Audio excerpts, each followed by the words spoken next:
Here's a pair of Beats Studio Pro headphones. I'm going to show you how to factory reset these.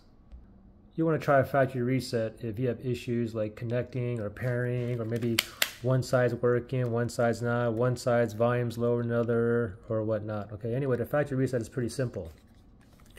Just look on the one side where you have that one power button right here. Okay, now what you need to do is that one power button here, you need to press and hold and just keep on holding until you see like a red or amber light blink once, and then let go and the amber light will blink 3 times. Okay, now to start it, it doesn't matter if your headphones are on and off. Okay, mine right now are actually, I just turned them off. Okay, so now power button here, we'll do it together. Ready, set, go. Just keep on holding here. Okay, keep on holding until we see a red light.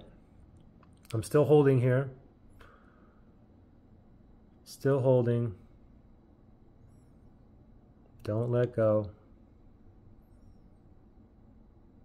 Uh-oh, it's going to come. There's a red light right there. Let it go. Blink once, blink twice, third red right there.